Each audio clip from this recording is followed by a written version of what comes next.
자, 여러분 안녕하세요. 드디어 우리 현대신학 강의로서는 이제 마지막 14번째 시간이네요. 오늘은 복음주의 신학에 대해서 말씀을 드릴게요. 복음주의 신학. 자, 여러분들이 지금까지 배워온 모든 신학을 잠깐만 한번 정리를 다시 해볼게요.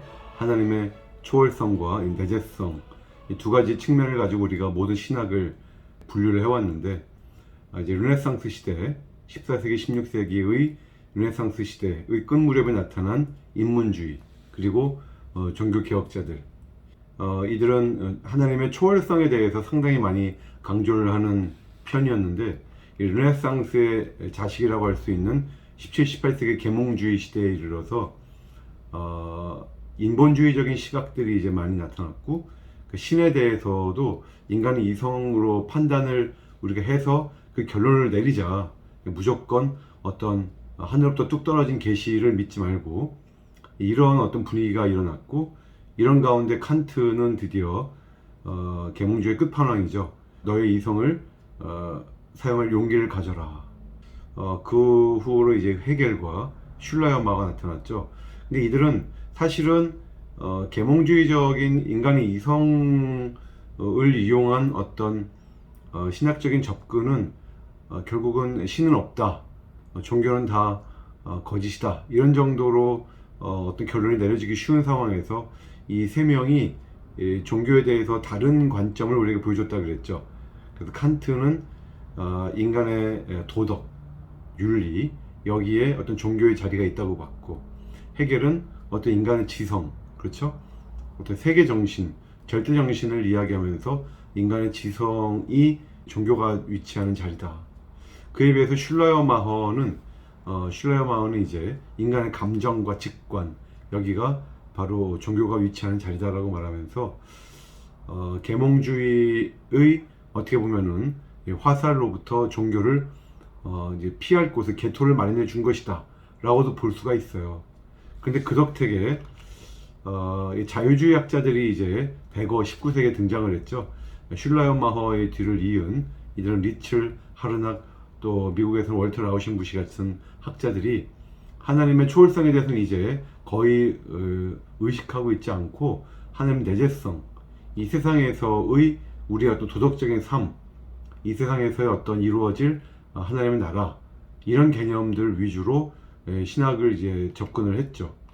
그런 상황에서 키에르케고르를 위시해서 19세기 중반부터 실존주의 철학이 나타나면서 뭔가 신에 대해서도 좀 다른 접근법이 등장한 거죠. 나와 하나님은 1대1이다. 그죠? 그리고 하나님은 절대적인 타자다. 하나님의 초월성을 굉장히 전제를 깔기 시작했고, 또한 이제 주관주의적인 신학에 대한 어떤 방향을 열어놨죠. 그죠? 어떤 객관적이고 어떤 과학적인 이런 교리에 의한 어떤 신학이 아니라 내가 어떤 결단을 하고, 또 나의 현재의 상황, 실존의 상황, 이런 것들을 어떤 하나님과의 관계 속에서 어떻게 바꿔나갈 것인지, 이런 어떤 주관주의적이고 실존에 기반을 둔 이런 신학의 바탕을 제공을 해줬고, 이런 상황에서 1차 세계대전과 2차 세계대전이 일어났고, 그 와중에 태어난 신학이 우리가 잘 알고 있는 이제 칼바르트를 위시한 신정통주의 신학이었죠. 여기에서 우리가 여러 사람을 봤어요. 불트만도 봤고, 또 에밀 브루너와 라인홀드 니버도 살펴봤어요. 결론적으로는 신정통주의는 자유주의에서 어떻게 보면 변증법적으로 생겨난 신학이다라고 볼 수 있어요. 근데 이 신정통주의는 또 너무 하나님의 초월성 쪽으로 너무 많이 갔다, 이렇게 볼 수가 있다고 생각을 했고, 이런 상황에서 폴 틸리가 다시 한번 자유주의, 신자유주의죠. 신자유주의를 이제 꺼내들고 나왔고, 또 과정신학은 아예 하나님 자신도 뭔가 우리 인간처럼 역사적인 흐름에 따라서 뭔가 진화하는, 그러니까 어제의 하나님은 오늘의 하나님이 아닌, 왜냐하면 뭔가 좀 달라졌으니까, 이런 과정신학을 들고 나옴으로써 큰 이제 파장을 일으켰고, 이런 속에서 이제 보네포가 상당한 균형을 잡았다고 볼 수가 있는 것 같아요.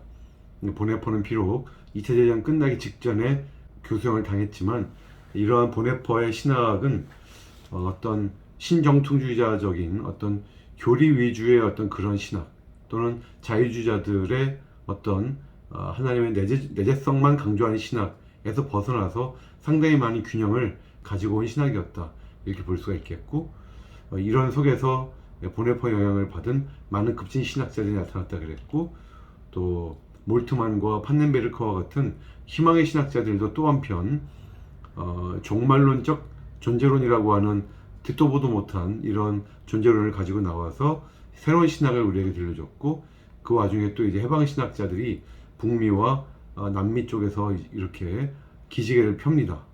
이런 와중에 어떻게 보면 종교개혁자들의 뿌리를 이었다고도 볼 수 있고, 또 보네포나 또 칼바르트의 어떤 줄기를 이어갔다고도 볼 수가 있고, 그죠? 이런 신학자들이 나타났어요. 이들을 우리가 복음주의 신학이라고 불러요. 한번 오늘은 복음주의 신학이라는 게 도대체 뭔지, 여러분들 다들 자기가 복음주의 신학을 한다고 생각하시죠? 여러분들은 누구도 난 복음주의 싫어, 이런 분들은 없을 거예요. 그럼 복음주의가 어떤 신학이었는지를 오늘 대표적인 두 학자를 통해서 같이 한번 배워보려고 합니다. 먼저 보수신학이라는 말이 있어요. 보수신학은 사실은 이것은 갑자기 나타난 것은 아니고 20세기 내내 종교개혁자들의 어떤 방향성을 우린 계속 가지고 간다라고 하는, 신학자들 속에서는 상당히 마이너하죠. 이런 사람들은 학자로서 잘 인정을 못 받았으니까. 하지만 일반 교회 내에서는 이런 보수신학의 분위기가 상당히 많이 남아 있었어요. 또 한편 복음주의라고 하는 운동이 생겼죠. 이건 주로 20세기 후반에 있었던 느슨한 연맹을 가리킵니다. 복음주의는 여러 정의를 내릴 수가 있지만, 특별히 우리가 오늘 본 강의 시간에는 복음주의 운동이 특별히 칼바르트를 인정할 것이냐, 또 인정 안 할 것이냐라고 하는 어떤 그러한 키워드를 가지고 복음주의 운동이 진행됐다고 하는 이런 분위기도 여러분이 좀 새롭게 배워볼 필요가 있겠습니다. 또 근본주의라는 말도 있죠. 근본주의는 복음주의 중에서도 가장 보수적인 신학이죠. 그래서 고등비평, 다윈주의, 자유주의에 대한 극렬한 거부. 그래서 근본주의는 사실 종교개혁자들의 신학 그 이상으로 영어로는 스트릭트하다고 할 수 있겠죠. 그러니까 굉장히 엄청난 고집을 가지고 우리는 오직 성경의 문자적 해석밖에는 믿지 않겠다라고 하는 이런 신학이에요. 그런데 여기에도 한계가 있어요. 제가 나중에 기회가 되면 알려드리겠습니다. 하지만 근본주의자들의 신학은 우리들에게 알게 모르게 굉장히 많은 긍정적인 영향을 주었어요. 이분들이 아니었다면 오늘날의 복음주의는 진짜 복음주의가 아니라 상당히 변질된 복음주의만 남아있었을 수도 있어요. 참 고마운 분들이죠. 하지만 그 덕택에 이분들은 신학적으로는 상당히 고립된 상황에 있었습니다. 그래서 오늘은 우리가 칼 헨리와 버나드 램이라고 하는 두 탁월한 복음주의 신학자를 공부할 거예요. 칼 헨리 같은 경우는 바르트 같은 모든 종류의 현대 신학자들을 다 거부해요. 어떻게 보면 여러분들도 칼 헨리스러운 신학을 해온 분들이 많을 거예요. 좋습니다. 이분들은 성경의 권위가 아주 중요하고 계시의 명제성, 그리고 논리적인 일관성, 이런 것들을 강조해요. 그 개인의 중생을 강조하죠. 그래서 칼 헨리의 어떤 이런 신학적인 모습이 우리에게 영향을 많이 끼쳤다고 볼 수가 있고요. 그에 비해서 버나드 램은 바르트 등과 같은 이런 현대 신학에 대해서 열린 자세를 취해요. 하지만 복음주의에서 벗어나지 않고 있는 분들이죠. 이분들의 생각은 근본적으로 이런 생각입니다. 성경과 과학 사이에는 궁극적인 모순은 없다. 계몽주의에 대해서 맹목적으로 용인을 하는 사람이 자유주의자였다면, 또 계몽주의에 대해서 절대로 이거는 우리 취하지 않겠다, 계몽주의는 절대로 안 된다 라고 하는 완벽한 거부를 보이는 분들이 또 근본주의였다면, 그 두 개가 다 아닌 이런 신학을 했던 분들이 바로 이 버나드 램 위주의 복음주의자들이었다 라고 알고 계시면 되겠습니다.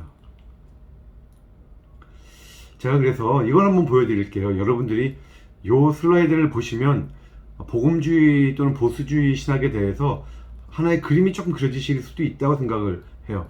물론 완벽한 그림은 아닙니다. 제가 그냥 그려봤어요.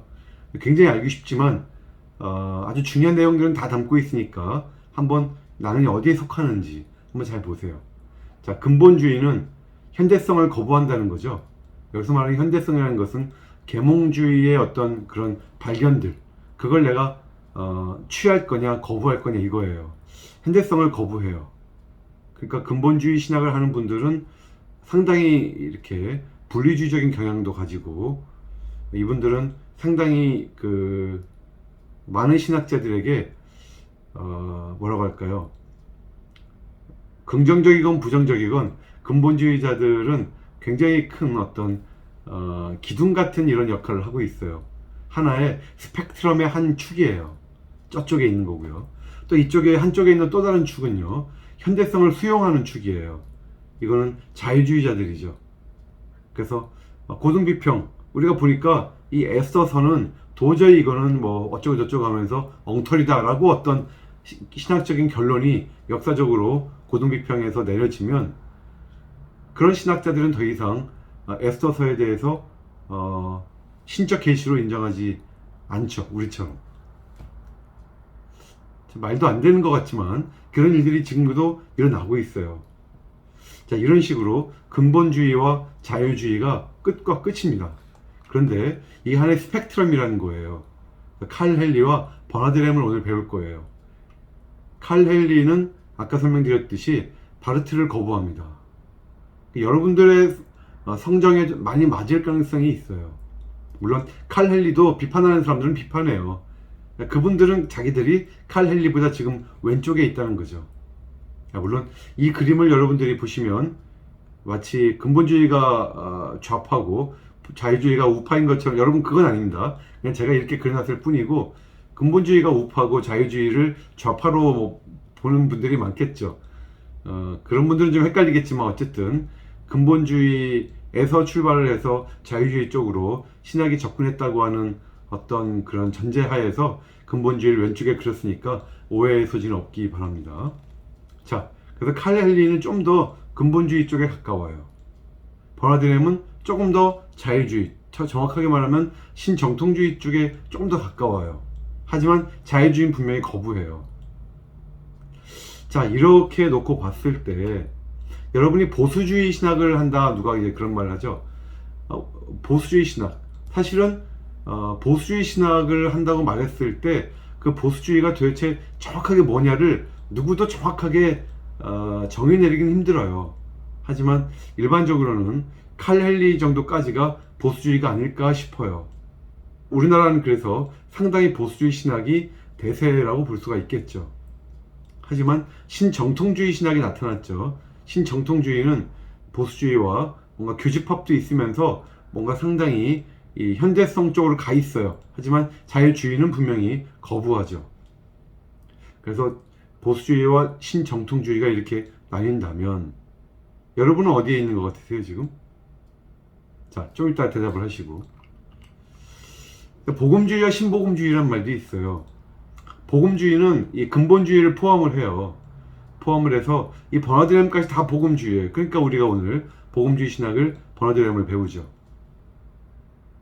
바르트도 많이 우리가 받아들입니다. 물론 난 바르트를 안 받아들여 이런 복음주의자들도 있지만, 그래서 큰 넓은 스펙트럼을 형성하는 거죠.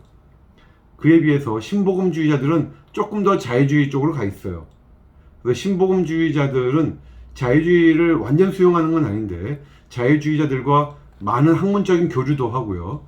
그래서 거기에서 배울 건 배우자 이거죠. 어떻게 보면 신정통주의 비스무리하면서 조금 더 같다고도 볼 수가 있겠죠. 다시 한번 말씀드립니다만 제가 지금 내린 이 보수주의, 신정통주의, 복음주의, 신복음주의의 어떤 요 스펙트럼 범위는요, 굉장히 저 개인의 주관적인 내용이에요. 물론 나름대로 근거는 있는 주관적 내용이지만 모든 사람들이 다 여기에 고개를 끄덕일 거라고 생각하지는 않습니다. 하지만 오늘 수업을 여러분들도 쭉 들어보시면 제 말씀에 상당히 긍정적으로 느끼게 되시는 분들이 많을 거라 생각이 되고요. 저는 어디에 있을 것 같으세요, 여러분? 여러분들은 어디에 계세요? 저는 제가 이 그림을 그려놓고 나는 어디에 있나 곰곰이 생각해 보니까 저는 처음엔 근본주의에서 출발했던 것 같아요. 상당히 오랫동안 근본주의였고 지금도 저도 근본주의적인 그런 생각을 많이 하고 있어요.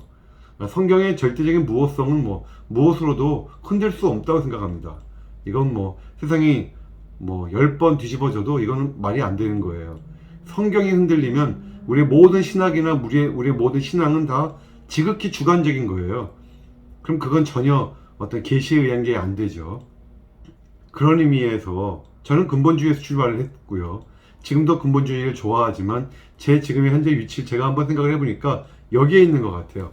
여전히 저는 보수주의 신학을 합니다. 하지만 그러면서도 칼바르트를 비롯해서 신정통주의에서 이루어 놓은 중요한 어떤 업적들, 중요한 작업들을 제가 가지고 왔어요. 저는 바르트를 우리가 상당 부분 수용해야 한다고 생각을 해요. 물론 비평적으로, 비판적으로 수용을 해야 되겠지만 어쨌든 수용할 부분이 많다고 생각해요. 바르트, no. 이렇게 말하는 건 안 되고요. 바르트, 보자. 한번 무엇이 맞는가 보자. 하고 쭉 논의해서 들어가 보고 이건 가져와야 되겠네. 이거는 바르트가 너무 심했네. 이건 바르트가 나와 생각이 같으네. 이건 바르트가 너무 많이 갔네. 이렇게 비평적으로 받아들일 수만 있다 그러면 신정통주의적인 어떤 아이디어가 우리에게 도움이 되는 게 많다고 생각을 해요. 또 한편 저는 여전히 복음주의자입니다. 근데 특히 근본주의 쪽에 있는 복음주의자들은 신복음주의를 아주 싫어해요. 거의 신복음주의자들을 자유주의자들 보듯 해요. 누구나 자기보다 조금만 왼쪽에 있으면 좌파고 자기보다 조금만 오른쪽에 있으면 우파라 그랬죠. 그래요. 나보다 조금만 더 나아갔으면 다 자유주의자로 이렇게 몰아가는 그런 신학을 하는 분들이 있는데 저는 그건 좀 아닌 것 같아요. 그래서 이렇게 좀 넓게 그려놓은 겁니다.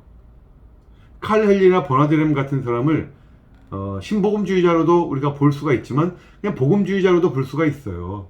어떻게 보냐에 따라서.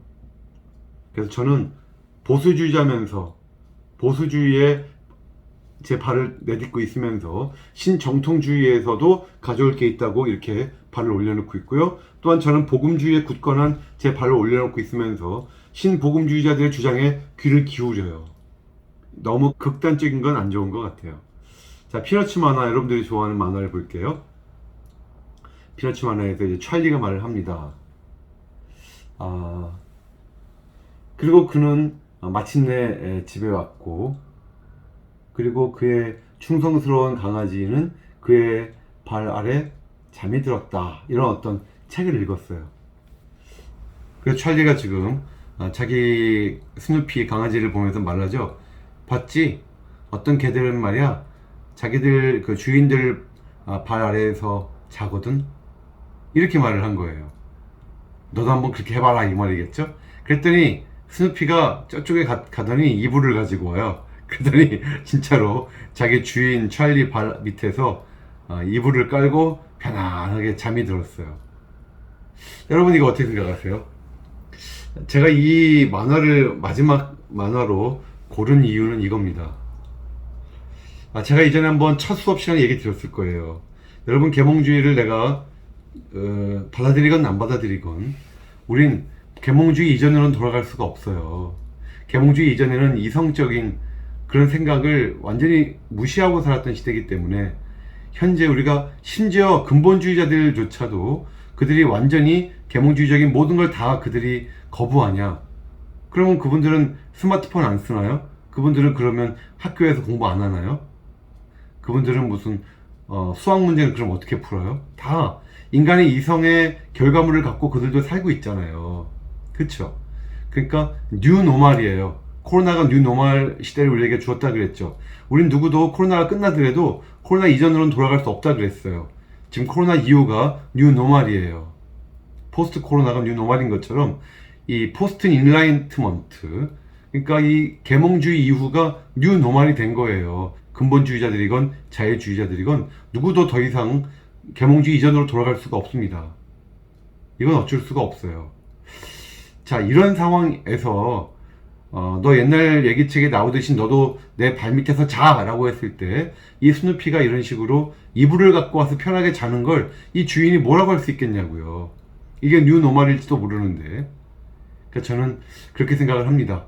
여러분들도 복음주의를 잘 오늘 수업 들으시고 시대가 많이 바뀌었어요. 이 바뀐 시대 속에서 그 수많은 자유주의의 광풍, 또 신정통주의의 광풍, 또 해방신학의 광풍, 이 수많은 어떤 신학들의 광풍이 다 지나가고 현재 이제 우리가 21세기를 살고 있는 우리들이 이 뉴노멀을 어떤 식으로 우리가 해석하고 이해할 것이냐. 이거 우리 모두의 공통된 과제고 공통된 숙제죠. 누구도 완벽한 정답은 가지고 있지 않아요. 심지어 여러분들이 자신을 근본주의자라고 생각하시더라도 여러분 절대로 여러분들의 그 근본주의 신학이 100년 전, 200년 전, 500년 전에 그분들의 신학과 똑같을 수는 없어요. 이미 여러분들은 머릿속에는 수많은 이성적인 판단의 결과물들이 또한 쌓여 있거든요. 그래서 이러한 21세기에 우리의 신학은 어떻게 하면 가장 성경적이고 어떻게 하면 가장 진짜 올바른 의미에서의 복음주의 신학을 우리가 해나갈 수 있을 것이냐, 다 같이 고민을 해보시는 시간이 됐으면 좋겠습니다. 자, 오늘 마지막 수업 시간이죠. 끝까지 잘 경청해 주시고요. 지난 한 학기 동안 여러분들과 함께 하게 되어서 참 감사하고 참 즐거웠습니다. 예, 다음 학기 또 뵙겠습니다. 감사합니다.